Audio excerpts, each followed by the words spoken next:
อนิมนต์พระภิกษุสงฆ์สามเณรเจริญพรแม่ชีโยคีนั่งคุกเข่าประนมมือ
บูชาพระรัตนตรัย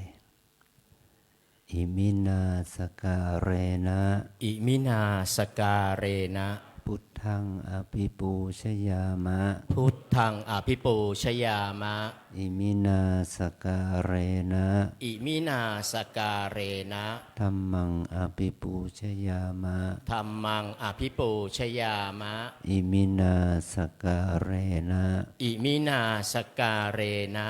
สังฆังอภิปูชยามะสังฆังอภิปูชยามะอะระหังสัมมาสัมพุทโธภควาอะระหังสัมมาสัมพุทโธภควาพุทธังภควันตังอภิวาเทมิพุทธังภควันตังอภิวาเทมิสวากขาโตภควตาธัมโมสวากขาโตภควตาธัมโมธัมมังนัมสสามิธัมมังนัมสสามิสุปฏิปันโนภควโตสาวกสังโฆสุปฏิปันโนภควโตสาวกสังโฆสังฆังนามามิสังฆังนามามิหันธรรมยังพุทธัสสะภควโตปุพพาคานามการังกะโรมาเสนะโมตัสสะภะคะวะโตอะระหะโตสัมมาสัมพุทธัสสะนะโมตัสสะภะคะวะโตอะระหะโตสัมมาสัมพุทธัสสะนะโมตัสสะภะคะวะโตอะระหะโตสัมมาสัมพุทธัสสะอัญชรีวันทาอภิวาทอัญชรีวันทาอภิวาทอัญชลีวันทาอภิวาทอัญชรีวันทาอัญชลี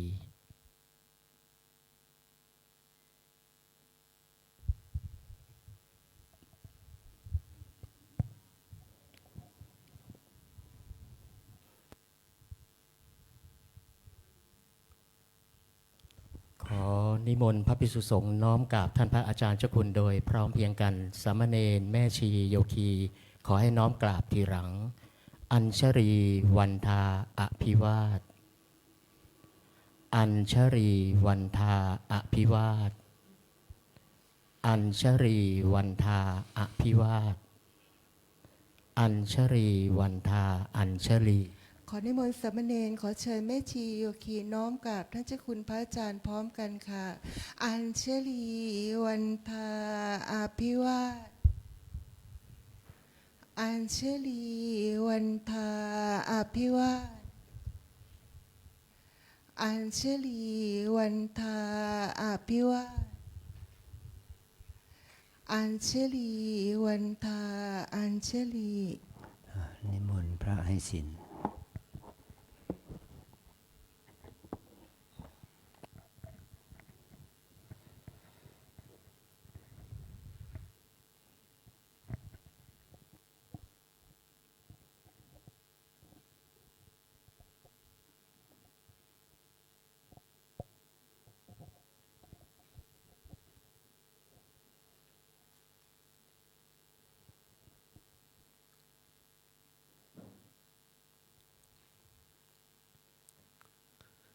นิมนต์สามเณรทุกรูปกราบพระอาจารย์พร้อมกล่าวคำอาราธนาศีลพร้อมกันนะครับ อัญชลีวันทาอภิวาท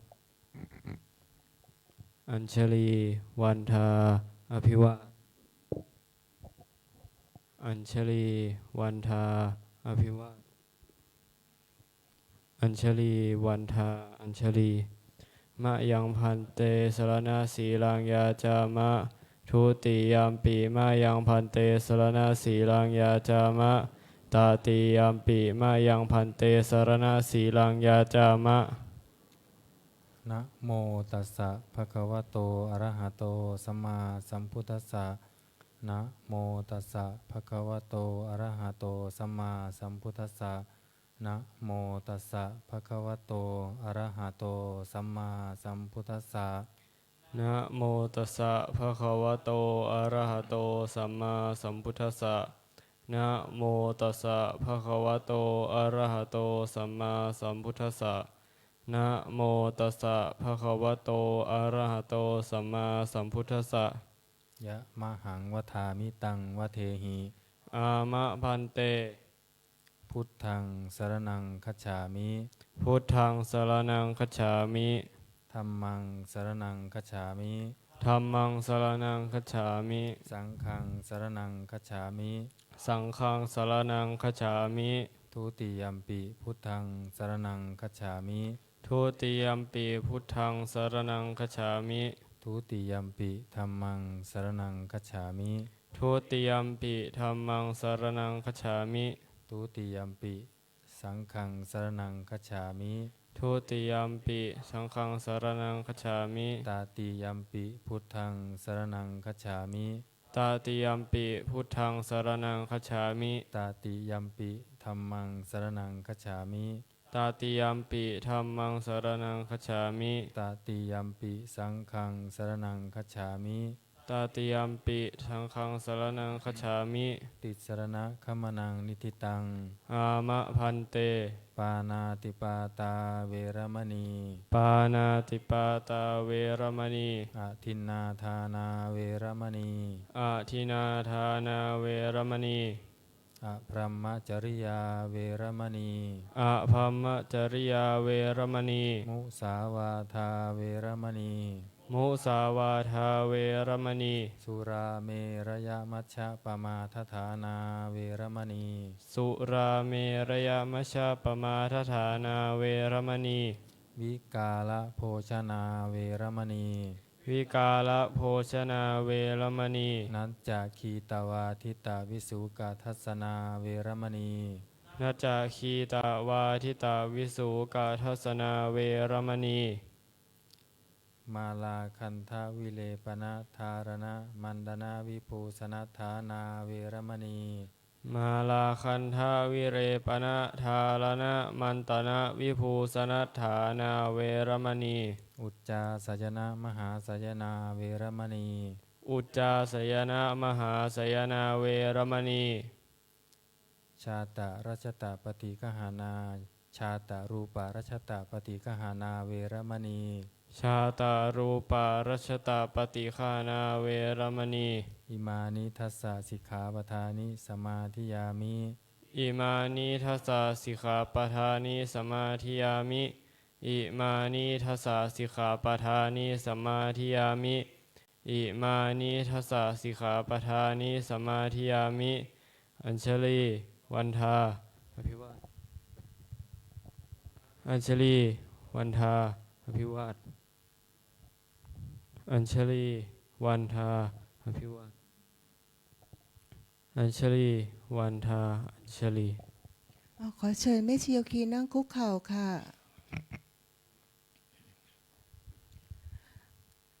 กราบพระสมทานศีลพร้อมกันค่ะ อัญชลีวันทาอาภิวาทอัญชลีวันทาอาภิวาทอัญชลีวันทาอาภิวาท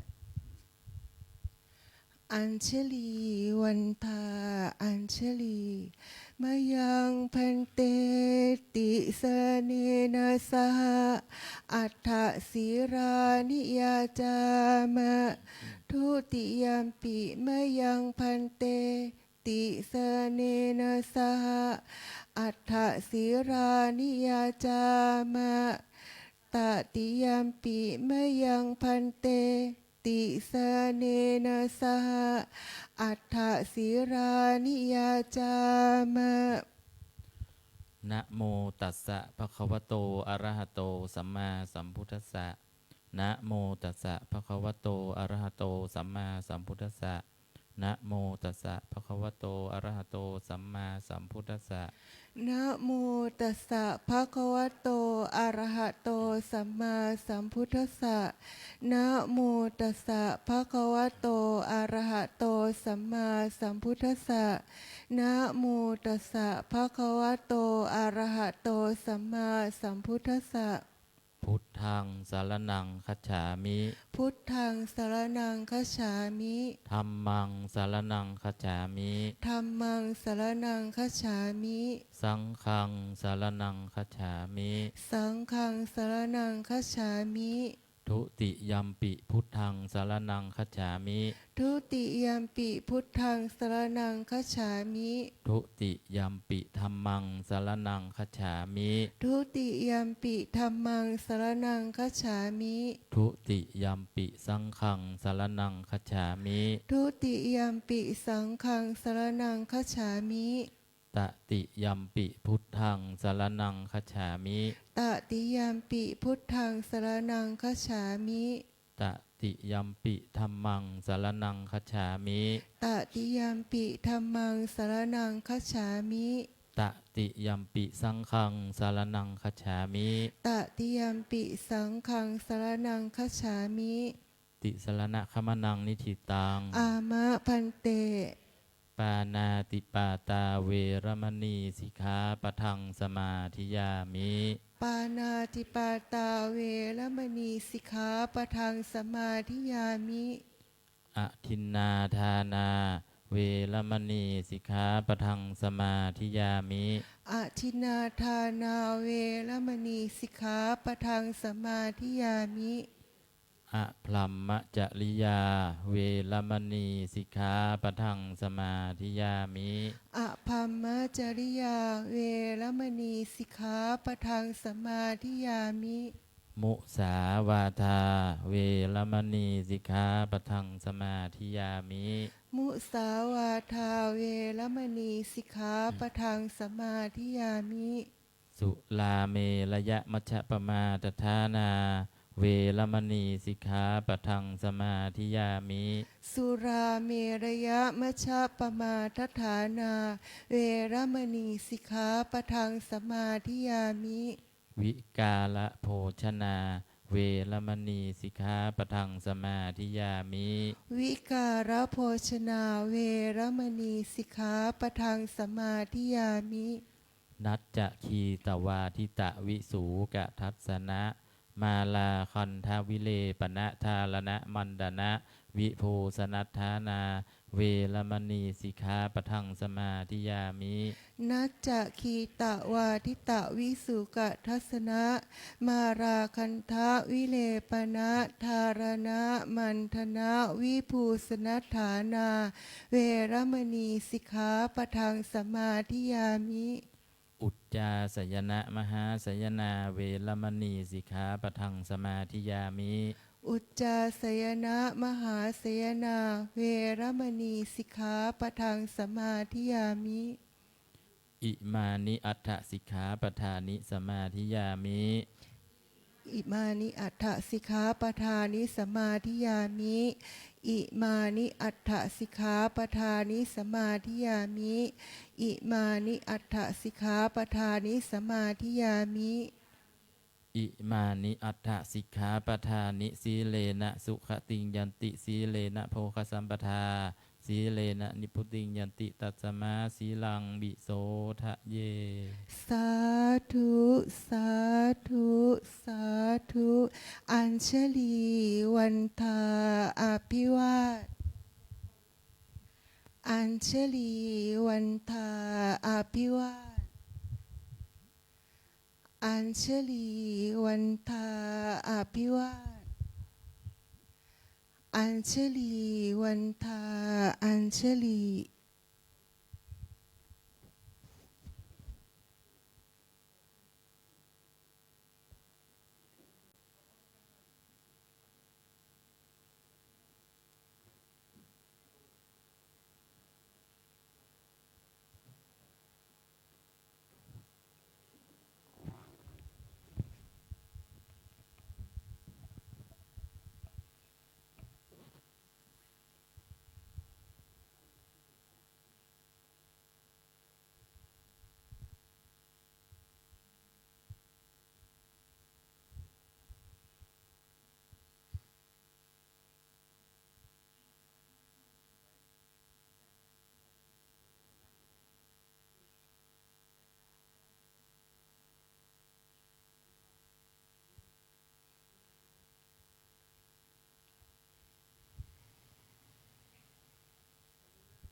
พระมาจะโลกาทิปติสหัมปติกัดอัญชลีอันทิวลังอายาจถาสันติทัสสันตาปาราชาคชาติกาเทเสตุธรรมังอนุกรรมปิมังประชังเท้าสหัมบดีพรหมเป็นบรมในพรหมมาทรงฤทธิ์ที่ศักดากว่าบริษัททุกหมู่พรหมน้อมหัดนมัสการประดิษฐานหน้าที่สมควรแล้วจึงบังคมชุลีบาทพระศาสดาขอพรอันประเสริฐโอละเลิศมโหฬารปวงสัตว์ในโลกากิเลสน้อยก็ยังมีขอองค์พระจอมปาฏสุ ธรรมาสอันลูจีโปรดปวงประชานิท่านจงโปรดแสดงธรรมนิมนต์ท่านเจ้าขาผู้ปีชาอันเลิศล้ำโปรดแสดงพระสัทธรรมเทศนาประวัติเพื่อให้สำเร็จผลแด่ปวงชนบรรดานี้สบสุขเกษมศรีสมดังเจตนาเทินอาลาธนังกะโลมะ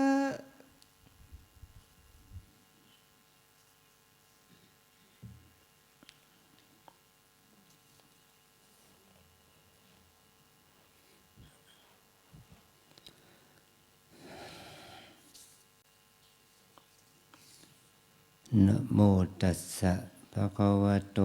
อะระหะโตสัมมาสัมพุทธัสสะนะโมตัสสะภะคะวะโตอะระหะโตสัมมาสัมพุทธัสสะ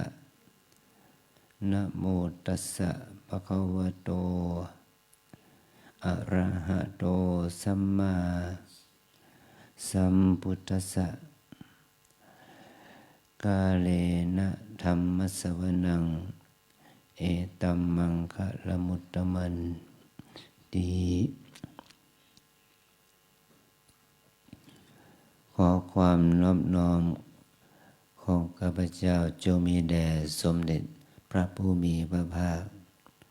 ผู้ทรงพระมหากรุณาธิคุณอันประเสริฐผู้บริสุทธิ์จากกิเลสตรัสรู้ชอบได้โดยพระองค์เองขอความน้อมน้อมต่อพระธรรมและคณะพระอริยสงฆ์เจ้าทั้งหลายในโอกาสวันนี้เป็นวันโกนขึ้น8 ค่ำตรงกับวันที่26 เดือนธันวาคมพุทธศักราช2568ถือว่าเป็นวันโกนสุดท้ายของปีนะเราได้มีชีวิตมาจนถึงวันนี้เหลือเวลาของชีวิตในปีนี้อีก4 วันนะก็จะสิ้นปีละเรามีบุญที่ได้ใช้ชีวิตมา11 เดือนกับ26 วันโอกาสที่เราจะเป็นคนมีบุญยิ่งขึ้นก็โดยที่ว่าเราจะมีชีวิตอยู่อีก4 วันเพื่อเราจะได้รู้และเห็นวันขึ้นปีใหม่ปีพุทธศักราช2569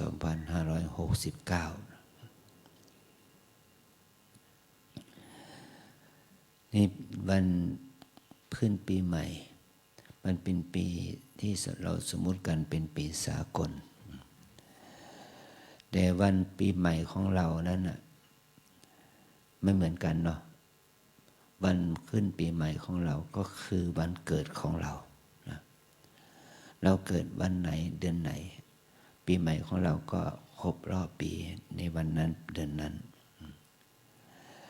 มันเกิดเนี่ยบางคนก็เกิดต้นปีวันที่1 มกราเลยบางคนก็เกิดสิ้นปี31 ธันวานะแล้วคนมันเหมือนกัน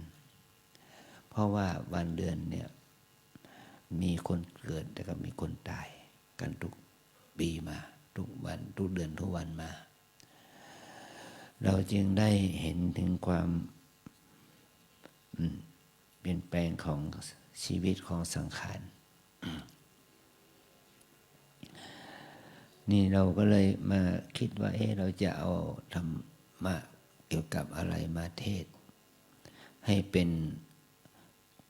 ขวัญกำลังใจกำไรชีวิตนะ เมื่อเราได้คิดอย่างนี้ก็คิดว่าเราเอาเรื่องของการเรียกว่ากาละที่แปลว่าเวลาเอาเรื่องของเวลามาพูดกันเนาะเพราะว่าการเวลาที่เราได้ใช้มาตั้งแต่วันที่1 มกราอย่างที่อาจารย์ได้พูดเมื่อกี้เนาะเราได้ใช้วันเวลาของชีวิตมาถึง11 เดือนกับ26 วันแล้ว ในพระพุทธภาษิตที่องค์พระสัมมาสัมพุทธเจ้าก็ได้ทรงแสดงเรื่องการเวลาการเวลาย่อมกลืนกินชีวิตสัตว์ได้ตัวมันเองนี่คือคำการเวลาการหมุนเวียนของชีวิตของคนเราเนี่ยมันก็กินชีวิตของเราไปนะการที่เราพูดถึงเนี่ยการโดยความเป็นเวลากำหนดปัจจุบันการอดีตการอนาคตการการเวลาของชีวิตเราเนี่ยถ้าเราจะนับตั้งแต่ไหนตั้งแต่วันที่เราเกิดตั้งแต่วันที่เราเกิดมาตอนที่เราคลอดจากครรภ์แม่มีโอกาสออกมาสู่โลกจากครรภ์แม่มาจนถึงทุกวันนี้เวลาที่มันผ่านไปนั้นกี่ปีกี่เดือนกี่วันมาจนถึงทุกวันนี้เราเรียกการนี้ว่าอดีตการใช่ไหมอดีตการที่เป็นอดีตที่ล่วงแล้วมาเดี๋ยวนี้ขณะนี้มันนี่เราเรียกว่าปัจจุบันการเวลาที่ยังมาไม่ถึงถ้าเรานับดูที่นาฬิกาเวลา20:36 นาทีตั้งแต่20:37 นาทีเป็นต้นไป36-37 นาทีเป็นต้นไปเราก็เรียกว่าอนาคตการการของเวลาที่เรากำหนดว่าอดีตปัจจุบันอนาคตองค์พระสัมมาสัมพุทธเจ้าก็ได้ตรัสเป็นคาถาในพระเทกรัตสูตรว่าอตีตังนานวะคะมายะนับปฏิกังเขอนาคตังยันทาติตามปะหินันตังอัปปตัญจะอนาคตังอย่างนี้เป็นต้นนะองค์พระสัมมาสัมพุทธเจ้าได้ตรัสเตือนพุทธบริษัทว่าเราทั้งหลายไม่ควรคำนึงคิดถึงอดีตที่ล่วงไปแล้วด้วยอะไรไม่ควรคิดถึงอดีตที่ล่วงไปแล้วด้วยความอะไรด้วยความติดข้องนะมันเหมือนกับว่าที่เราได้พูดว่าอย่าไปติดอดีตเรื่องแล้วก็แล้วไปเอาอดีตมาคิดมาทุกข์มันไม่ดีอย่างเนี้ยเพราะเราเป็นคนติดอดีตมันก็เป็นความทุกข์กับชีวิตเนี่ยอย่างนี้แหละแล้วองค์พระสัมมาสัมพุทธเจ้าได้ตรัสอีกว่าไม่ควรคำนึงถึงอนาคตที่ยังมาไม่ถึงเมื่อเราไม่ตั้งจิตว่าวันพรุ่งนี้จะเป็นอย่างไรมันก็คิดถึงอนาคตเนาะวันพรุ่งนี้จะเป็นอะไรก็ให้เราผ่านเวลา 24 นาฬิกานะ 24:00 ก็จะรู้ว่าอนาคตเป็นอย่างไรวันพรุ่งนี้นะ00:01 นี่เป็นวันใหม่ละวันที่ 27ก็เราจะมีเวลาของวันของอนาคตที่เราคิดเนี่ย27 28 29 30 31นะเรามีชีวิตอยู่จะอยู่ไปเพื่ออนาคตข้างหน้าได้ครบอย่างเนี้ย27 28 29 30 31 5 วันนะ 5 วัน5 วันนี้จะเป็นอย่างไรเราก็ไม่รู้ เรารู้แค่ปัจจุบันถ้าเราคิดว่าพรุ่งนี้จะเป็นอย่างไรเราก็จะตอบตัวเองได้ว่าเราตื่นได้เราตื่นเวลาไหนตื่นตี 4ตื่นตี 3ตื่น5 โมง 6 โมงนะเรารู้ว่าวันพรุ่งนี้จะเป็นอย่างไรก็มันก็ทำให้เราเป็นผู้ตื่นอยู่ไม่ตายนะเรายังหายใจอยู่เรายังหนาวอยู่ยังร้อนอยู่เรายังเหยียดแข้งเหยียดขาได้อยู่เราเดินเข้าห้องน้ำได้อยู่เราล้างหน้าแปรงฟันได้อยู่เราลุกขึ้นมาทำภารกิจนุ่งสบงทรงจีวรนุ่งห่มเสื้อผ้ายังกราบได้ไหว้ได้ประนมมืออัญชลีกราบสติปัฏฐานไหว้พระจนถึงว่าวันนี้เราจะกินอะไรก็เมื่อคำตอบมันก็ต้องได้เมื่อเราได้ยินเสียงะระฆังไปหอฉันเราจึงจะรู้ว่าอาหารที่เรากินเป็นอะไรเราจะดูในวันนั้นในเช้าวันนี้เนี่ยมันเป็นแค่ความคิดอนาคตเนี่ยมันเป็นเรื่องของความคิดแต่ปัจจุบันก็คือในปัจจุบันขณะนั่นแหละปัจจุบันขณะก็แบ่งออกเป็น3 อย่างนะ3 อย่างขณะปัจจุบันเรียกว่าปัจจุบันแท้นี่ถ้าเราเอานาฬิกาจับเวลาเนี่ยใน1 วินาทีมันมี100 ส่วนนะ1 วินาทีมันมีทั้ง100 ส่วนเนี่ยเทปบิลมันวิ่ง100 เมตรน้อยกว่า10 วินาทีอย่างนี้นะมันก็วิ่งอย่างเร็วแล้วนะมันต้องใช้เวลา100 เมตรอยู่ประมาณ 9.94 วินาทีเนี่ยมันก็เห็นถึงความไม่เที่ยงเช่นเดียวกันนะเนี่ยถ้าเราพิจารณาอย่างนี้นะขณะปัจจุบันเนี่ยมันเป็นช่วงเวลาที่มันน้อยเหลือเกิน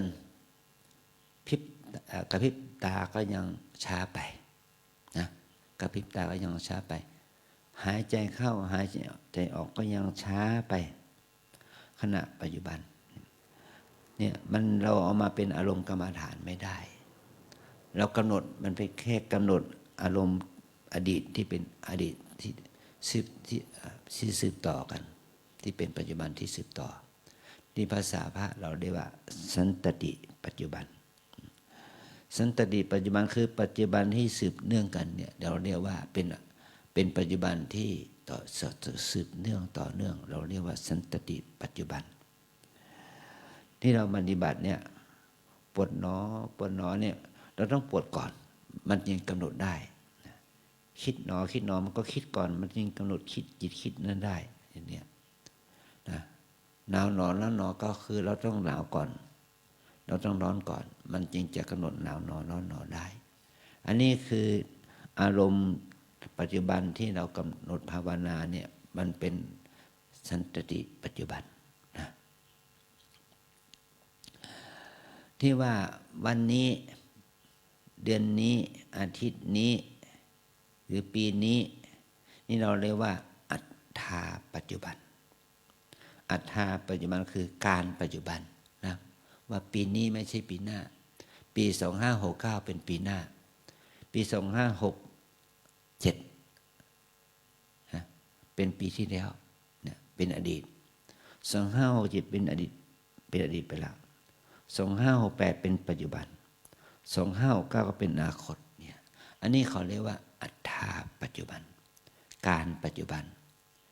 แต่เอาการปัจจุบันเนี่ยมาย่อยๆเป็นสันตติปัจจุบันแล้วก็เป็นขณะปัจจุบันนะนี่คือขณะปัจจุบันเนี่ยมันไวมากมันเหมือนกับอะไรล่ะความไวของอินเทอร์เน็ตเนี่ยมันไวถึงขนาดที่ว่า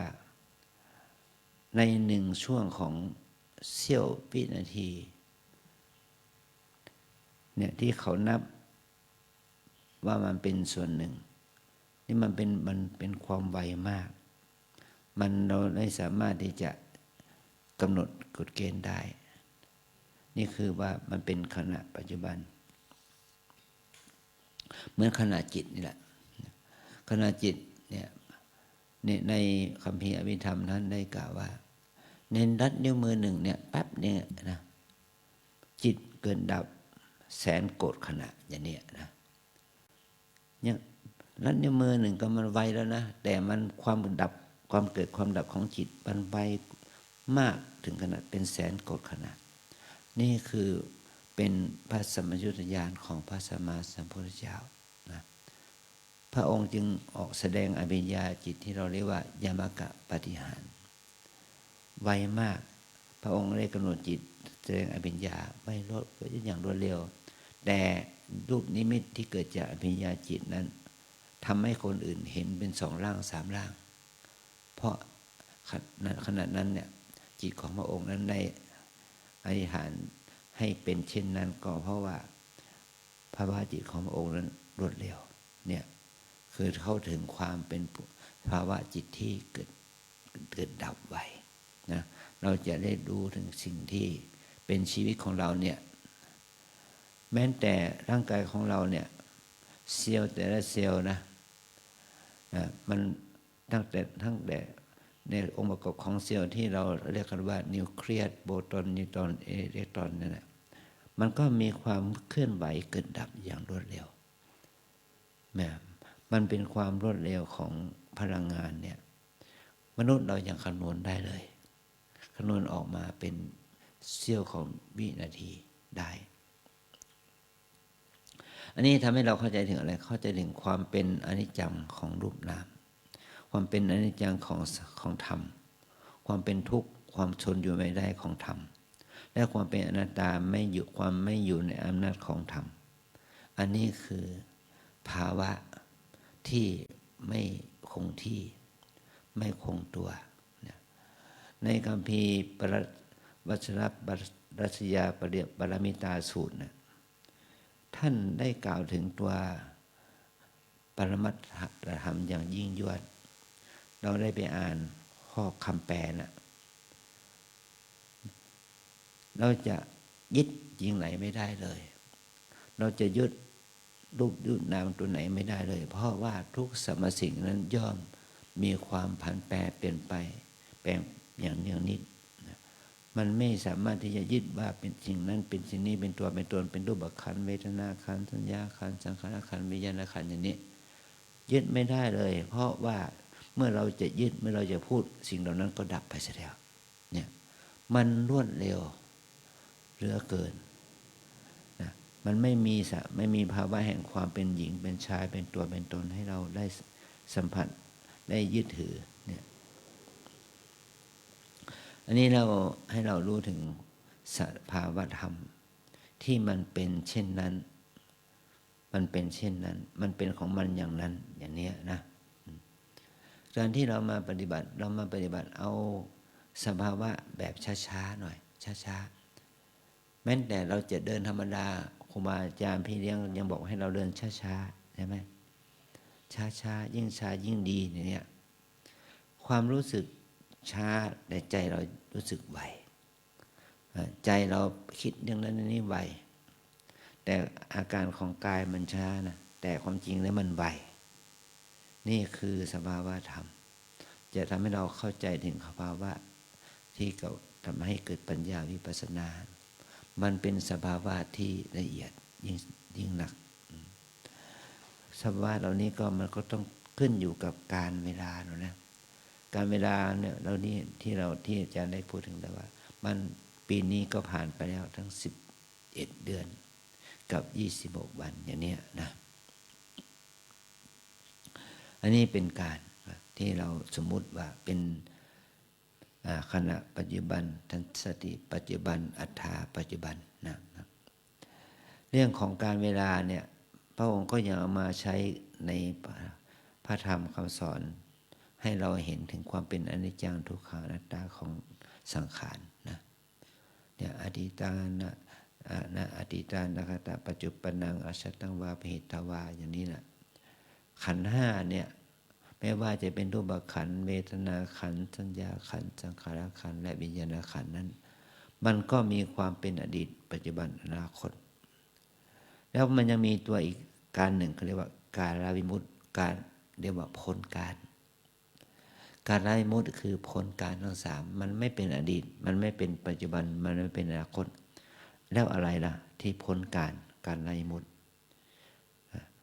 มีสภาวธรรมที่เป็นปรมัตถ์อย่างหนึ่งที่เป็นการละวิมุตติคือนิพพานนิพพานไม่อยู่กับอดีตปัจจุบันและอนาคตนะนิพพานที่เราอธิษฐานว่าขอให้ข้าพเจ้าถึงนิพพานเนี่ยสิ่งเหล่านี้เป็นการละวิมุตติพ้นการอันที่สองการละวิมุตติที่นั่นเป็นบัญญัติก็คือภาษาและชื่อนี่แหละเป็นภาษามันพ้นการถ้าเราเกิดออกมาแล้วพ่อแม่ตั้งชื่อให้วันนายกนายขอเด็กชายกเด็กชายขอนะมันได้ชื่อเด็กชายกเด็กชายขอเด็กชายกเด็กชายขอนั่นน่ะมันก็มีอยู่อย่างนั้นจนถึงวันตายนายกนายขอนะตายแต่ว่าชื่อไม่ตายมันเป็นคำสมมุติเป็นภาษาสมมุติเป็นชื่อก็แล้วกันเนาะบุญมีเนี่ยบุญมีนี่คลอดออกมาจากครรภ์แม่เวลาตกฟากเวลาเท่าไหร่เวลาตกฟากเท่าไหร่ประมาณเท่าไหร่ล่ะสมมติว่า20:50 นาทีเป็นเวลาตกฟากเป็นวันเกิดของเขาเป็นเวลาเกิดของเขาเอาเวลานี้ไปดูดวงได้นะเวลาตกฟากเขาเอาเวลานี้ไปดูโหราศาสตร์ดูดวงได้เป็นเวลาตกฟากเพราะฉะนั้นเนี่ยเด็กชายบุญมีนะมันก็วันเวลามันผ่านไปเนาะมันมีแต่โรคแต่ภัยเข้ามาหาหมอหาแพทย์อยู่เรื่อยชื่อบุญมีแต่ว่ามีกรรมหนักมีแต่โรคแต่ภัยล่ะแต่ว่าชื่อมันเป็นบุญมีก็จริงแต่ขันธ์มันไม่มันเป็นอนิจจังขันธ์มันเป็นทุกข์ขันธ์มันเป็นอนัตตาเนี่ยชื่อมันมีแต่ชื่อหรือว่าอีกคนหนึ่งชื่อว่าบุญรวยอย่างนี้มันรวยเขียนชื่อว่ารวยแต่มันเกิดมากับพ่อแม่ที่ยากจนข้นแค้นมันเป็นสมมุติชื่อเนี่ยคำว่าชื่อเนี่ยเรียกว่าบัญญัติมันเป็นการละวิมุตติอย่างนี้นะมันเป็นเพียงแค่ชื่อนะเราจะชื่ออะไรก็แล้วแต่ชื่อบุญก็ได้ชื่อบาปก็ได้ชื่อดีก็ได้ชื่อชั่วก็ได้แต่ความดีความชั่วบุญบาปนั้นมันไม่อยู่กับชื่อนะเพราะเหตุนี้มันจึงอยู่ในภาวะที่เราเรียกว่าการละวิมุตติพ้นการเป็นภาษาเป็นบัญญัติที่เราสมมุติเรียกขานกันนะอันนี้เขาว่าเราทั้งหลายเนี่ยญาติโยมทั้งหลายเนี่ยมาที่วัดลำเปิงเนี่ยโยคีหญิงมีอยู่ประมาณ97 คนนะโยคีหญิงมีมาถึงวันนี้นะไม่นับพรุ่งนี้ก็จะลาศีลออกจากวัดไปอีกแล้วนะคนที่อยู่ในวัดเราปัจจุบันนี้โยคีหญิงมี97 คนนะเนี่ย97 คนแล้วก็มีโยคีชายไม่ถึง20มั้งนะก็มีแค่นี้เนาะแต่เห็นหน้าอยู่เนี่ยโยคีชายมี10 กว่าคนมีพระปฏิบัติอยู่5 รูป4 รูป5 รูปแล้วมีโยคีต่างประเทศทั้งหญิงทั้งชายมีเหลืออยู่57 คนรวมเป็นโยคีอยู่ในวัดเราที่เป็นนักปฏิบัติก็100 กว่าคนนะท่านเราเป็นพระภิกษุสามเณรแม่ชีโยคีเนี่ยที่ประจำอยู่ในวัดก็300 กว่าคนนี่เป็นสถิติตัวเลข ให้เราเห็นว่าณที่นี้ณเดี๋ยวนี้ เราอยู่ด้วยกันเท่านี้คนนะนี่เรียกว่าการปัจจุบันนะวันนี้เป็นการปัจจุบันแต่พรุ่งนี้มันเป็นอนิจจังละโยคีบอกว่าพรุ่งนี้จะลาศีลพรุ่งนี้เช้าก็ต้องไปลาศีลกับครูบาอาจารย์เมื่อลาศีลแล้วก็บางคนก็ใส่บาตรทำบุญนะบรรพระบางคนก็ไม่ใส่บาตรเหตุว่าเรามาปฏิบัติธรรมเนี่ยเรามีปัญหาเรื่องการเงินไม่สามารถที่จะทำบุญใส่บาตรได้ก็ขอเอาบุญทานบุญศีลเอาบุญศีลบุญภาวนาเป็นที่ตั้งเอาบุญทานไว้ก่อนเมื่อกลางวันเนี่ยอาจารย์ได้ไปเช็คคนที่ทำบุญเป็นคนไทยนะเป็นคนไทยเนี่ยตั้งแต่เดือนธันวามาที่1มาเนี่ยรายละ100เนี่ยมีทั้ง30-40รายนะทำบุญ101ก็เลยถามเจ้าที่ว่าคนที่ทำบุญ100เนี่ยเป็นโยคีหรือเป็นชาวบ้านทั่วไปที่เขาจรมาเจ้าที่ก็บอกว่ามีทั้งโยคีและมีทั้งผู้ที่จรมาทำบุญ100 บาทนะอันนี้ก็เห็นว่าถ้าเป็นโยคีมาอยู่กับวัดลำเปิงนี่3 คืน 4 วันทำบุญ100 บาทเนี่ยเฉลี่ยแล้ววันละกี่บาททำบุญให้แก่วัดกี่บาท3 คืน 4 วันก็ได้วันละประมาณเท่าไหร่ล่ะ30 กว่าบาทค่าน้ำค่าไฟค่าอาหารพอไหมพอกินไหมมันก็ไม่พอแต่ถ้าโยคีไม่ทำบุญภาวนาแล้วก็โยคีขาดทุนนะโยคีจะต้องทำบุญภาวนาให้มากเพราะว่าเรามีทุนบำรุงวัด3 คืน 4 วัน100 บาทมันก็เป็นเหตุให้วัดต้องขาดทุนนะขาดทุนเลยแหละเงินทองที่วัดจ่ายนะเดือนหนึ่งเนี่ย2 ล้านกว่าบาทมันไม่พอจ่ายแล้วถ้าโยคีจะทำบุญแค่100 บาทเนี่ยแต่โยคีทั้งหลายก็ไม่ต้องกังวลใจโยคีบางคนก็ต้องได้ทำบุญทานมากทำบุญภาวนาน้อยบางคนก็ทำบุญภาวนามากทำบุญทานน้อยอย่างนี้ก็เอื้อเฟื้อเกื้อกูลกันไปแล้วจะเห็นว่าไม่ใช่เฉพาะคนไทยนะคนต่างประเทศก็มีนะทำบุญ200-300 บาทอย่างเนี้ยก็อยู่ทั้งทั้ง10 วันเขาก็ทำบุญแค่300-500 บาทอย่างนี้ก็เพราะเหตุว่าเราไม่ได้ตั้งวัดเพื่อทำบุญทำทานแต่เราตั้งวัดเพื่อทำบุญภาวนาเราจะมาวอรี่กับผู้บริจาคน้อยหรือมากไม่ได้เราใส่ใจการปฏิบัติมากกว่าคุณจะมาปฏิบัติแค่บางคนก็มาปฏิบัติเช้าเย็นกลับนี่เรากังวลนะเรากังวลว่าการปฏิบัติธรรมของโยคีจะไม่ได้ผลนะคุณมาปฏิบัติอยู่ที่นี่มาขอนอนคืน 1มาวันนี้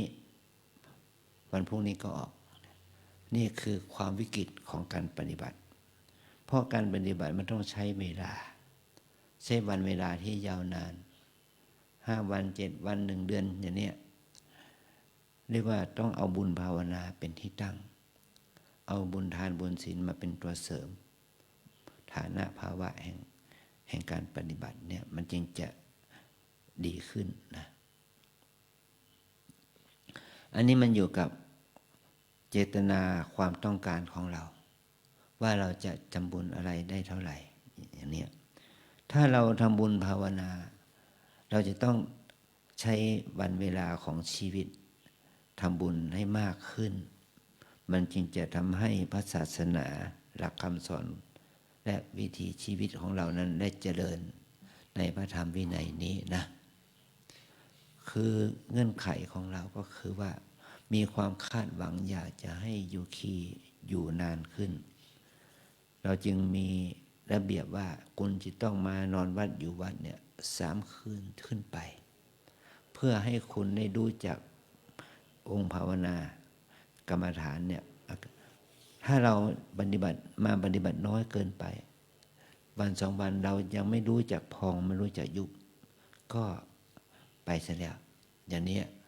ก็จะไปพูดข้างนอกว่าการปฏิบัติธรรมนั้นไม่ได้ผลไม่มีสาระไม่มีประโยชน์ที่แท้ก็คือคุณเองนั่นแหละโยคีนั่นแหละไม่มีสติไม่มีสมาธิไม่มีความเพียรมันจึงปฏิบัติธรรมไม่ได้ผลนะความศรัทธาของคุณก็น้อยสติสมาธิของคุณก็น้อยและความเพียรของคุณก็น้อยมันจึงไม่เกิดผลในการปฏิบัติเนี่ยเราจึงอาศัยการเวลาในการประพฤติปฏิบัตินั้นให้เข้าใจความจริงของการปฏิบัติมันไม่ใช่เพียงแค่หายใจเข้าหายใจออกครั้งหนึ่งก็จะได้ผลมันเหมือนกับว่าเราไปงานศพเขาให้เรายืนไปอะไรนี่แหละ1 นาทีก็ยังนานไป30 วินาทีก็ยังนานไป10 วินาทีก็ยังไม่รู้ว่าหายใจเข้าหายใจออกแค่ไหนเนี่ยเพราะเห็นนี้เราจะต้องอาศัยการเวลาให้การเวลานั้นเป็นเครื่องกล่อมเกลาจิตใจเรานะนี่เราจะสังเกตเห็นว่าเช้าวันนี้ต้นพะยอม2 ข้างโบสถ์นะเริ่มมีดอกร่วงแล้วกลิ่นหอมแล้วต้นนี้ดอกพะยอมปีหนึ่งก็ดอกก็ออกหนหนึ่งสัก7 วัน15 วันมันก็ร่วงโรยหมดแล้วเนี่ยดอกพะยอมถ้าพวกเราตอนเช้าเราจะได้เห็นนะเราจะมารู้จักดอกพะยอมเป็นดอกเช่นใดนะดอกพวงพะยอมเนี่ยก็มาเห็นที่วัดเหล่านี้แหละวันเวลามันจะให้โอกาสแก่เราได้ดูได้เห็นนะอันนี้ข้อเรื่องการอันที่2การอันที่3นะการที่เป็นอดีตปัจจุบันอนาคตการไร้มุดแล้วก็ชีวิตของเราก็ขึ้นอยู่กับการอีกอย่างหนึ่งก็คือถ้าเราเกิดมาแล้วเนี่ยเรามาปฏิสนธิในครรภ์แม่เราเรียกว่าชีวิตอัตภาพนี้ได้เข้าสู่มิติแห่งการเวลาที่เราเรียกว่าปฏิสนธิการปฏิสนธิการแปลว่าการปฏิสนธิแปลว่าการสืบต่อปฏิสนธิการในการสืบต่อปฏิสนธิการเนี่ยมันสืบต่อมาจากอะไรมันสืบต่อมาจากจุติการจุติการคือความสิ้นจากภพเก่าเมื่อตายแล้วเมื่อตายในภพก่อนตายเนี่ยเราเรียกว่าจุติการเมื่อจุติการแล้วการจุติการดับมันก็มีปฏิสนธิการสืบต่อปฏิสนธิการคือการสืบต่อรูปนามที่อยู่ในฐานะที่อยู่ในครรภ์แม่หรือว่าอยู่ในเขาเรียกว่าได้กำเนิด3นะกำเนิด4กำหนดที่เป็นโอปติกะกำเนิดจุติจากคนเนี่ยเป็นที่เราไปปฏิสนธิใหม่เป็นโอปติกะกำเนิดไปเกิดเป็นมนุษย์คือเป็นเทวดาอินทร์พรหมเป็นสัตว์นรกเปรตอสุรกายแต่ว่าไปได้กำเนิดที่เป็นพวกโอปติกะ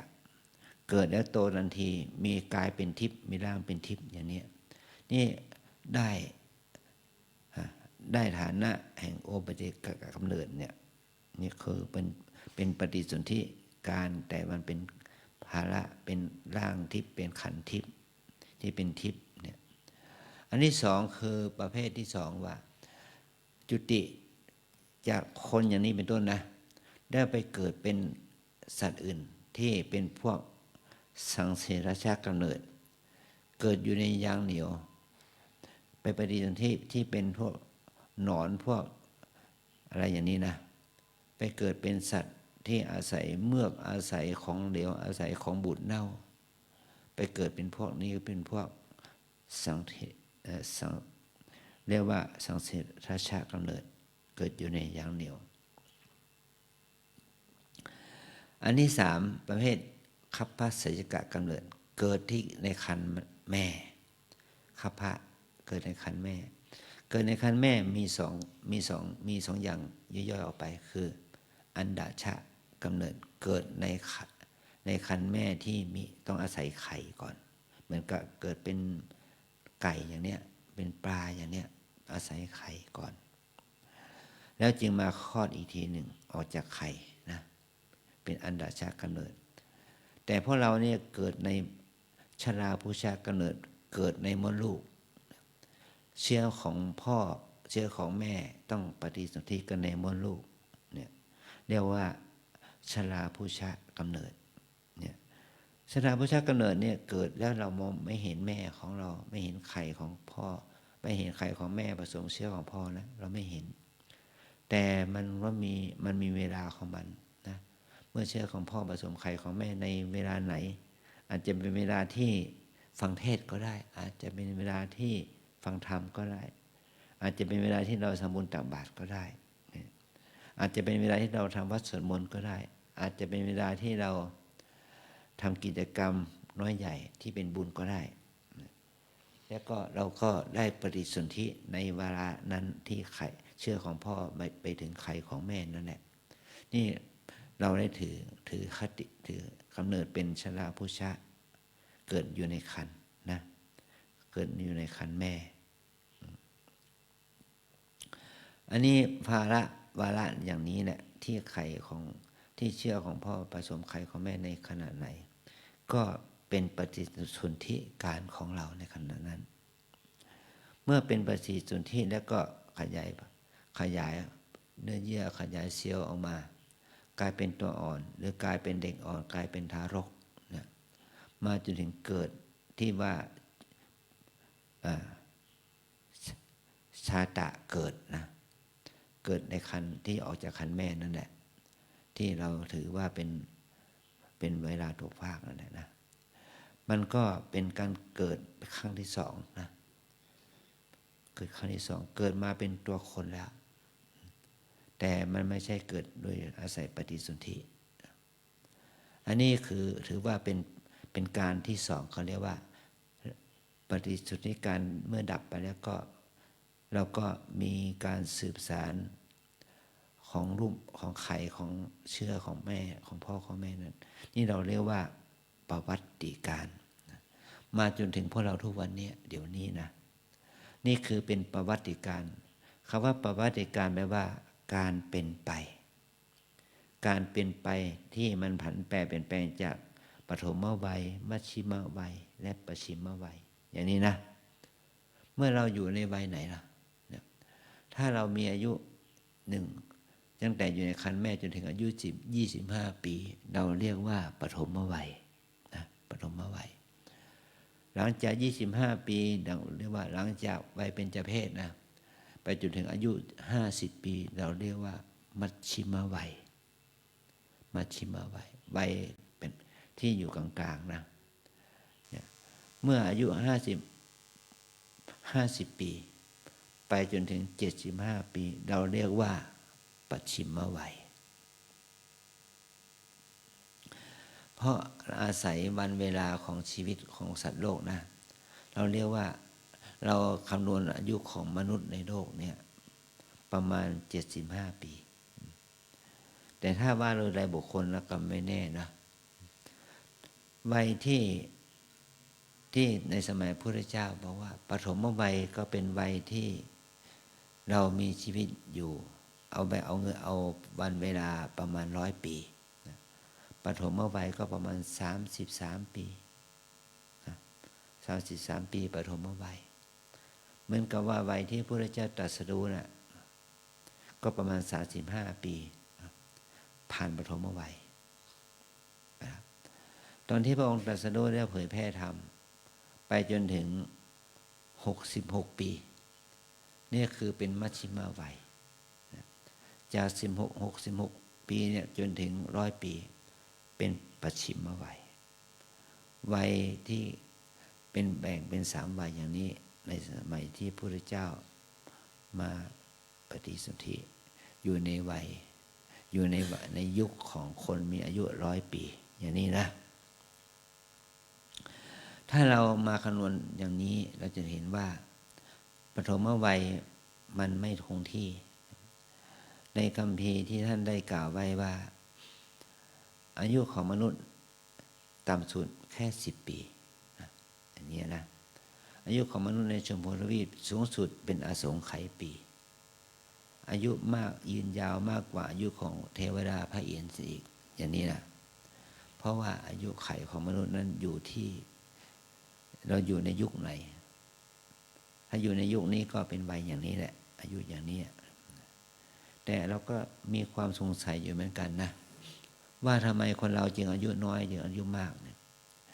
อาจารย์ก็มีประสบการณ์ความรู้อย่างนี้ก็เกิดความ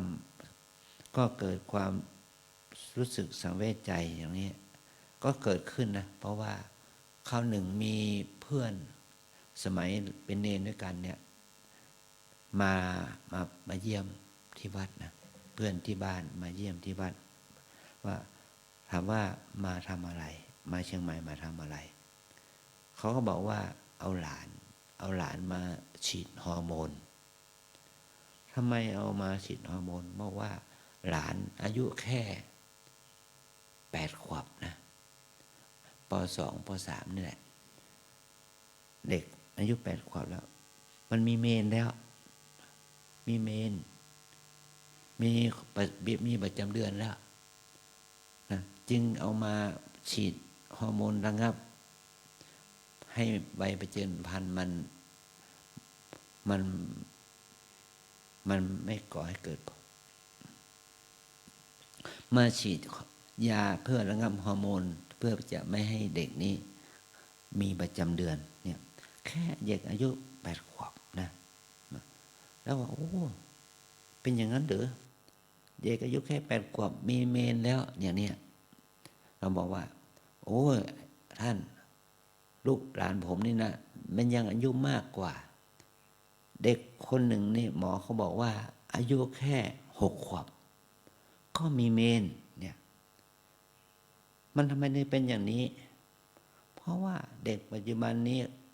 นิสัยการกินมันกินอาหารที่ประกอบด้วยฮอร์โมนสูงก็เป็นเหตุให้เด็กนั้นได้รับฮอร์โมนจากสัตว์นะพวกไก่พวกนี้เนี่ยมันมีฮอร์โมนมากเกินไปทำให้เด็กนั้นไปได้ฮอร์โมนนั่นแหละไปกระตุ้นร่างกายทำให้เขาตกไข่นานไวเกินไปนะนั่นนี่เราจึงจะเห็นว่าการของชีวิตของคนเราเนี่ยมันผันแปรเมื่อมันเป็นเช่นนี้แหละเราจึงมีความเชื่ออย่างที่พระคัมภีร์ท่านบอกว่าคนอายุ10 ปีก็จะตายนั่นแหละเพราะเห็นเนี่ยเพราะว่าคนเรานั้นมันมีความไวทางฮอร์โมนสูงทางการกินกันอาหารการกินสูงมันจึงเกิดความวิปริตผิดเพศจึงเป็นเหตุนี้นะถือว่าเป็น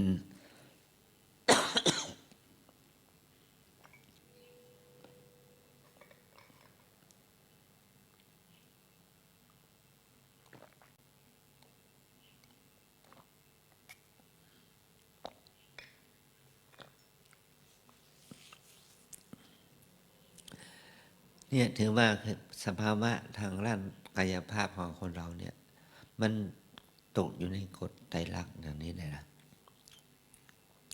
พันแปรเปลี่ยนแปลงวิปริตหลายสิ่งหลายประการที่มันเกิดขึ้นกับโลกเนี่ยคือภาวะแห่งความเปลี่ยนแปลงของธรรมชาตินะเนี่ยกฎของธรรมชาติมันก็เปลี่ยนแปลงไปตามเหตุตามปัจจัยในคำสอนของพระสัมมาสัมพุทธเจ้าที่ตรัสไว้ว่าเมื่อสิ่งนี้มีสิ่งนี้จึงมีเมื่อสิ่งนี้เกิดขึ้นสิ่งนี้เกิดขึ้น เมื่อสิ่งนี้ไม่มีสิ่งนี้ก็ไม่มีเมื่อสิ่งนี้ดับสิ่งนี้ก็ดับเนี่ยมันเป็นสูตรที่เป็นอมตะเป็นสูตรที่เป็นภาวะที่มันมีอยู่จริงเอาธรรมะตอนไหนเข้าไปใส่ก็ได้ในกฎเกณฑ์นี้ว่าเมื่อสิ่งนี้มีสิ่งนี้จึงมีเมื่อสิ่งนี้เกิดขึ้นสิ่งนี้เกิดขึ้นเมื่อสิ่งนี้ไม่มีสิ่งนี้ก็ไม่มีเมื่อสิ่งนี้ดับสิ่งนี้ก็ดับอย่างเนี้ยเรียกว่าเมื่ออวิชชามีสังขารก็มีเมื่อสังขารมีวิญญาณก็มีอย่างนี้เป็นต้นนะก็เหตุนี้แหละสรรพสิ่งย่อมเป็นสรรพสิ่งย่อมเป็นไปตามเหตุตามปัจจัยอย่างนี้นะการเวลาของเราก็เหมือนกันเราอยู่ในยุคสมัยนี้เราอย่าไปคาดหวังศีลธรรมจะมีความสมบูรณ์ 100%การเวลาเหล่านี้ในวันเวลาเหล่านี้มันคาดหวังไม่ได้พ่อแม่ของเราก็ไม่ใช่ว่าเป็นคนมีศีลมีธรรม 100%อย่าคิดว่าลุงป้าน้าอาอย่าท่านมีศีลมีธรรม 100%เราอย่าคิดว่าลูกหลานของเราจะเป็นคนมีศีลมีธรรม 100%นะเราอย่าคิดเลยว่าพระภิกษุสามเณรเป็นผู้ที่มีศีลมีธรรม 100%นะอย่าคิดไม่ต้องคิดนะโยมนะไม่ต้องคิดเลยมันไม่มีหรอกมันจะมีศีลมีธรรม 100% ก็ไม่มีทั้งคนทั้งใครอะไรก็ตามแต่ทั้งสัตว์มันต้องเพราะมันตกอยู่ในกฎแห่งความแข่งขันทะเยอทะยานที่มันออกมาจากวิถีจิตวิถีชีวิตที่ประกอบด้วยกิเลสเนี่ยแต่ว่าเราจะทำให้วิถีชีวิตของเราให้มันดีขึ้นได้ยังไงแค่นั้นนะให้เรารู้ถึงคุณค่าถึงประโยชน์รู้ถึงโทษของสรรพสิ่งนั้นน่ะให้ชีวิตของเรานั้นได้รู้จากคุณค่าประโยชน์โทษของชีวิตมันมีความผันแปรแปรปรวนอย่างนี้แล้วเราก็อยู่ด้วยกันอย่างนี้นะเนี่ยแม้แต่ผู้ที่เคร่งครัดด้วยศีลด้วยธรรมแค่ไหนมันก็ต้องอยู่กับกฎแห่งโลกว่าโลกนั้นจะทำให้ท่านอยู่ได้อย่างไรเนี่ยเพราะเหตุนี้เราจึงให้ความหวังแก่ทุกคนว่าอยากจะให้พวกเรานั้นได้หลุดพ้นจากทุกข์นะเราจะได้หลุดพ้นจากทุกข์ได้อย่างไรถ้าเราไม่เข้าสู่ภาวะแห่งจิตที่มีปรมัตถศีลสมาธิและปัญญาที่แท้จริงถ้าเราเข้าถึงสภาวะแห่งศีลสมาธิปัญญาที่เป็นปรมัตถธรรมแล้วนั่นแหละเราจึงจะสามารถก้าวข้ามศีลสมาธิปัญญาที่เป็นบัญญัติได้นะถ้าศีลสมาธิปัญญาที่เป็นบัญญัตินี้มีอยู่ก็ทำให้ประเทศชาติบ้านเมืองโลกมีศีลมีธรรมกันได้แต่ไม่ถึงภาวะแห่งความเป็นผู้บรรลุถึงมรรคผลนิพพานเป็นพระอริยะเป็นพระอรหันต์กันได้นะแต่ถ้าเราประพฤติปฏิบัติตามหลักศีลหลักธรรมตามสภาวะธรรมให้ถึงภาวะแห่งความสิ้นอนุสัยกิเลสสังโยชน์ได้มันก็ทำให้เป็นปรมัตถศีลปรมัตถสมาธิปรมัตถปัญญามันจึงทำให้เราพ้นจากทุกข์สังสาระได้นะเพราะเหตุนี้เราจึงเกื้อกูลกันโดยความที่เราจะต้องทำประโยชน์ให้เกิดผลดีแก่ตนและแก่สังคมให้เป็นไปตามกาลว่าชีวิตของเราตอนนี้เราอยู่ในการไหนเนี่ยปฐมวัยให้ทำความดีชั้นปฐมวัยเราอยู่ในมัชฌิมวัยให้เราทำความดีในชั้นมัชฌิมวัยเมื่อเราอยู่ในชั้นปัจฉิมวัยก็ทำความดีในชั้นปัจฉิมวัยเนี่ยนี่ถ้าเราว่าอย่างนี้ก็เหมือนกับพระเราเนี่ยเป็นพระนวกะบวชตั้งแต่วินาทีแรกมาจนถึงอายุ5 พรรษาเราเรียกว่าพระนวกะ ก็ทำหน้าที่ศึกษาเราเรียนพระธรรมวินัยข้อวัดปฏิบัติ ในฐานะที่เป็นนวากะเนี่ยเมื่อเราบทมา5 ปีแล้วจนถึง6 ปีจนถึง10 ปีเราเรียกว่าเป็นพระมัชชิมะก็ทำหน้าที่ทำการทำงานบำเพ็ญเพียรทางศาสนาในฐานะที่เป็นพระมัชชิมะแล้วเราอยู่กับพระศาสนานี่เป็น10 ปีขึ้นไป10 ปีขึ้นไปจนถึงเราถึงแก่ทำกรรมมรณะเราเรียกว่าเถระถ้า20 ปีขึ้นไปก็เป็นมหาเถระ40 50 60 ปีขึ้นไปก็เป็นมหาเถระเป็นหลวงพ่อหลวงปู่ครูบาอาจารย์เนี่ยถือว่าเราอยู่ในภาวะแห่งปัจฉิมวัยระดับต้นระดับกลางระดับสูงสุดอย่างนี้นะถ้าเป็นเถระระดับต้นก็หมายความว่า20 ปีถึง40 ปีเถระระดับกลางก็เป็นว่า40 ปีถึง60 ปีเป็นพระเถระระดับสูงสุดก็ตั้งแต่60 ปีเป็นพระบวชมาเป็น60 ปีจนถึง80 ปีนะถึง100 ปีนั่นแหละนะภาวะของชีวิตมันก็ตกอยู่ในกฎแห่งความเป็นของไม่เที่ยงเป็นทุกข์เป็นอนัตตาอย่างนี้แหละนะให้เราลองมองอย่างนี้ให้นึกถึงความเป็นจริงอย่างนี้ของชีวิตว่าเราอยู่ในโลกนี้โดยอาศัยวันเวลาที่ว่าไม่เป็นเวลาที่กัดกืนชีวิตสัตว์ไปทุกวินาทีนาทีชั่วโมงเป็นวันเป็นอาทิตย์เป็นเดือนเป็นปีมันจะเป็นภาวะที่เราประมาทกับตัวเองไม่ได้เนาะเราจะต้องอยู่กับชีวิตด้วยความไม่ประมาทเนี่ยคำทำนายทายทัก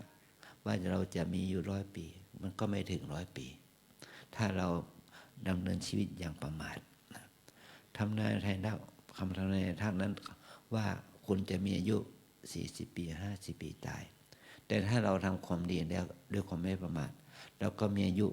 60 ปี70 ปี80 ปีได้ด้วยความเพียรด้วยความดีของเรานะนี่คือว่าสิ่งเหล่านี้แม้แต่องค์พระสัมมาสัมพุทธเจ้าพระองค์ยังตรัสว่าถ้าพระองค์นั้นได้บำเพ็ญอิทธิบาทภาวนาด้วยความดีงามเนี่ยพระองค์จะมีอายุ1 กัปหรือยิ่งกว่ากัปนะแต่พระอานนท์ไม่ได้บนพระองค์ไว้พระองค์จึงปรงพระชนมายุสังขารในภาวะที่พระองค์มีอายุ80 ปีอันนี้คือความจริงถ้าเรามีความเพียรถ้าเรามีความบากบั่นก็สามารถต่ออายุของตนเองได้ถ้าเราไม่มีความเพียรได้มีความประมาทมันก็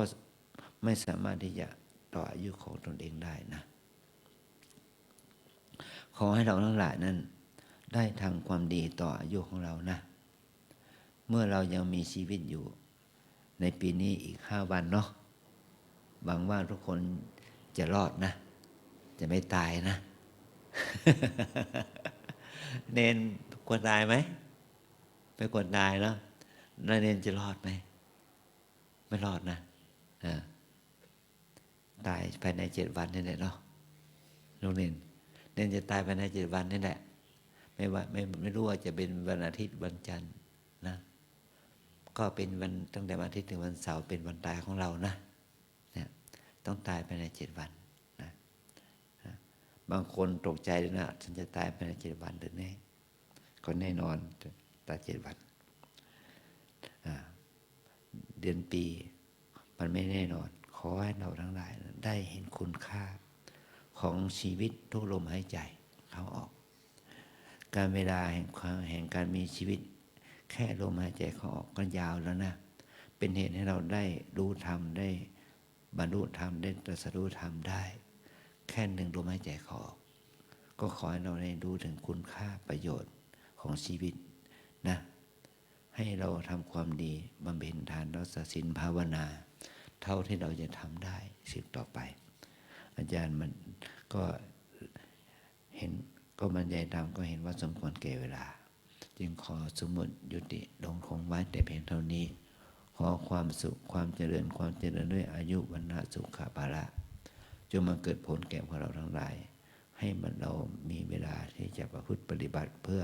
ความเจริญแห่งศีลสมาธิปัญญาเพื่อมรรคผลนิพพานเป็นที่สุดจงมาเกิดขึ้นแก่พวกเราทั้งหลายจงทุกข์ทวนหน้ากันด้วยเถิดเอวังก็มีด้วยประการราชนี้ หันธรรมยังสาธุกรังกโรมาเซสาธุสาธุสาธุอหังพุทธันจะธัมมังจะสังฆังจะสรณังคตาอุปาสิกตังเทเสสิงภิกขุสังฆสสามุขาเอตังเมสรณังเขมังเอตังสรณมุตตมังเอตังสรณมะคะมะสัพพะทุกขาปมุญเจเลยะถากรังกระยะหังสัมมาสัพพุทธศาสนังทุกขะนิสรณเสวะภาคีนิสังอนาคเตกายเยนะวาจายะวะเจตสาวาพุทเทขุกมังปะกตังเมยายังพุทโธปฏิคันทัตุอัจจยันตังกาลันตะเลสังเวตุงวะพุทเทกาบค่ะกายเยนะวาจายะวะเจตสาวาธัมเมกุกมังปะกตังเมยายังธัมโมปฏิคันทัตุอัจจยันตังกาลันตะเลสังเวตุงวะธัมเมกายเยนะวาจายะวะเจตสาวาสังเคกุกมังปะกตังเมยายังสังโฆปฏิคันทัตุอัจจยันตังกาลันตะเลสังเวตุงวะสังเค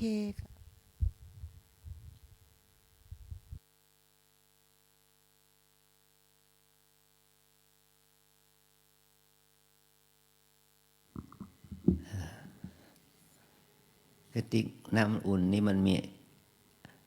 มีอุณหภูมิใช่ไหมเนาะ36 นาที36 เซลเซียสนะมีเหมือนกันดีเหมือนกันเนาะเราดื่มก็ไม่ร้อนอุ่นๆ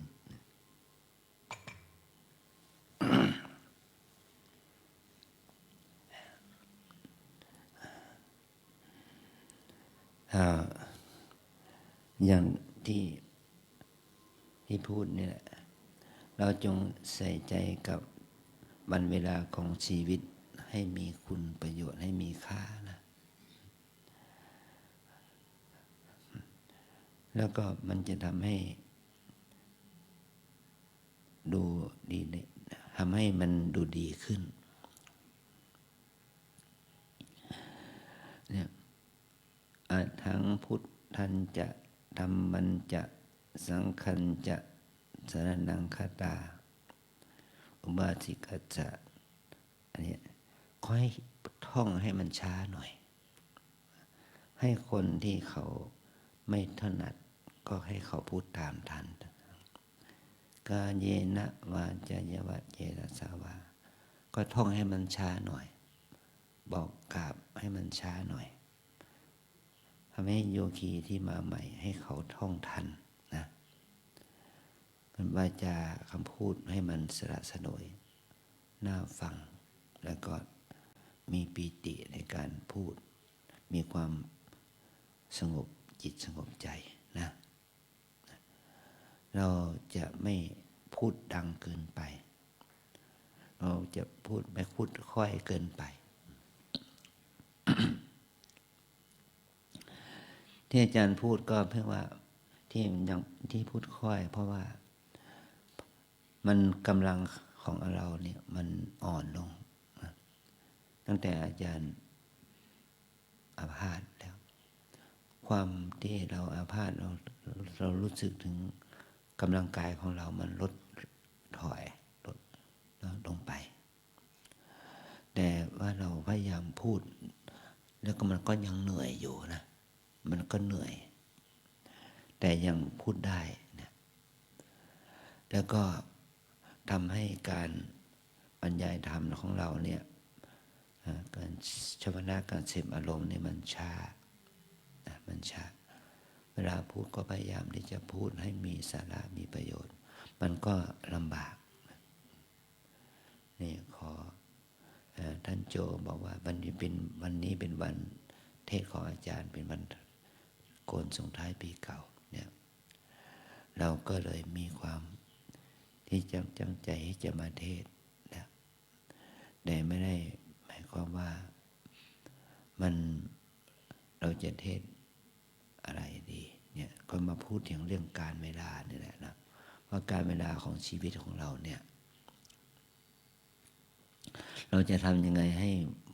การเวลาชีวิตของเราเนี่ยให้ชีวิตของเราได้ประโยชน์เมื่อธาตุขันธ์นี้ที่มันเป็นชีวิตเนี่ยมันไม่แน่นอนมันเป็นอนิจจังมันเป็นทุกข์เป็นอนัตตาเราต้องใช้ธาตุขันธ์นี้ให้เป็นประโยชน์อย่างไรกับชีวิตกับการมีชีวิตอยู่นะให้เราเอาการกระทำของเราที่เราทำอยู่เนี่ยให้เราได้กำไรชีวิตได้ประโยชน์ที่เราได้มาประพฤติปฏิบัตินะวันพรุ่งนี้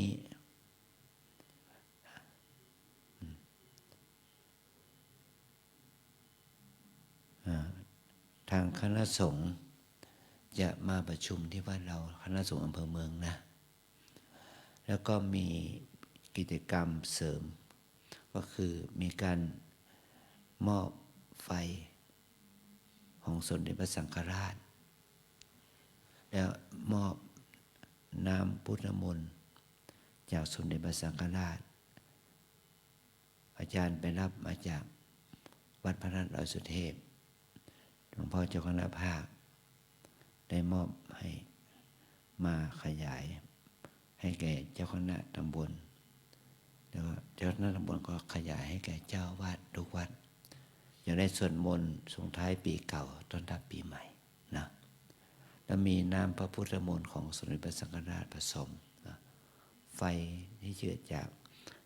ไม่ขีดของไม่ขีดของสมเด็จพระสังฆราชเอามาให้เราได้จุดไฟวันส่งท้ายปีเก่าต้อนรับปีใหม่นะถ้าเรายังอยู่ที่วัดเราก็ช่วยกันมาร่วมกิจกรรมสวดมนต์นะเรียกว่าเข้าดาวเนาะเราจะได้ทำบุญใหญ่เราจะได้มาภาวนาอาจารย์จะการันตีเราว่าอาจารย์จะให้เราได้ทำบุญ2 ปี2 เดือน2 วันนะถ้าเรามาปฏิบัติธรรมที่วัดลำเปิงเราก็ได้ปฏิบัติธรรมในช่วง2 ปี2 เดือน2 วันนะเป็นอย่างน้อยหรือว่า2 ปี2 เดือน3 วัน7 วัน9 วันได้โดยการที่เราใช้สมมุตินะ2 ปีก็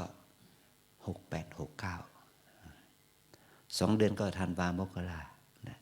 2 วันก็วันที่31วันที่1ใช่ไหมเราจะได้ทำความดี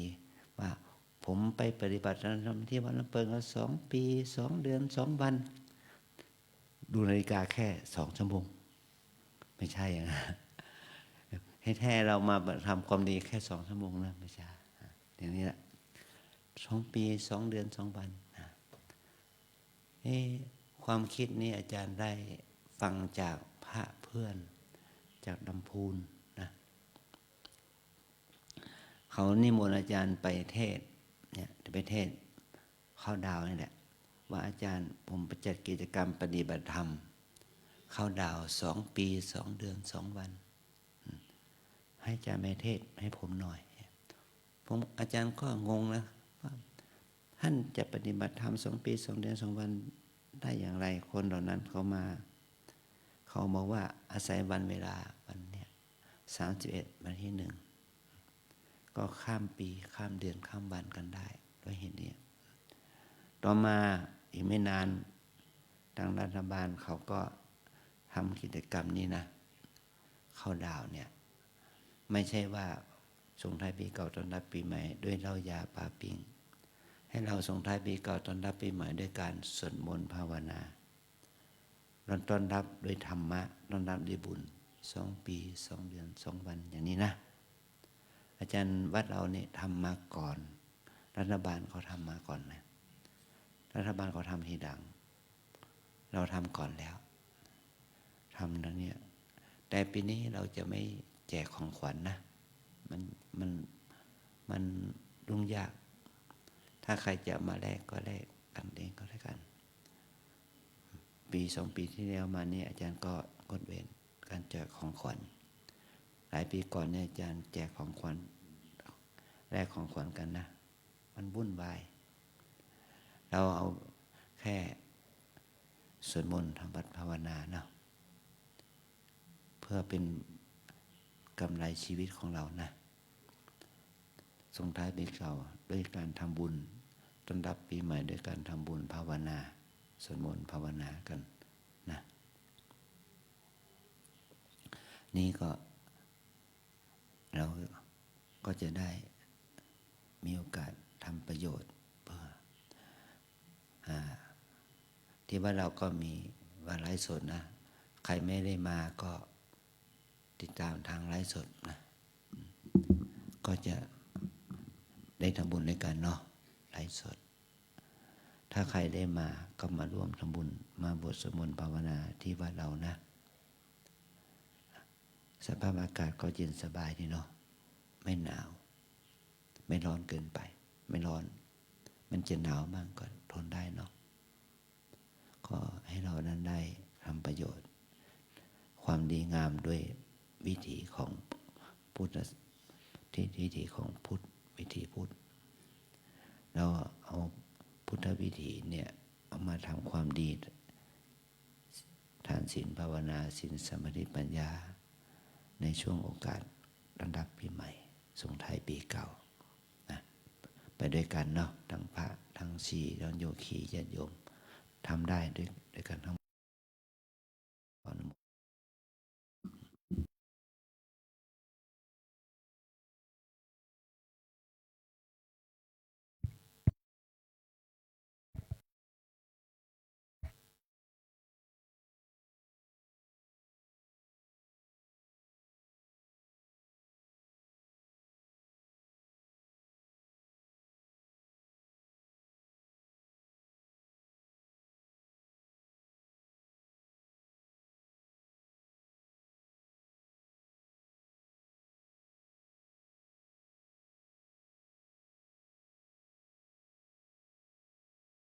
อะระหังสัมมาสัมพุทโธภะคะวะพุทธังภะคะวันตังอภิวาเทภวะคาโตภะคะวะตาธัมโมธัมมังนามัสสามิสุปฏิปันโนภะคะวะโตสาวกสังโฆสังฆังนามามิ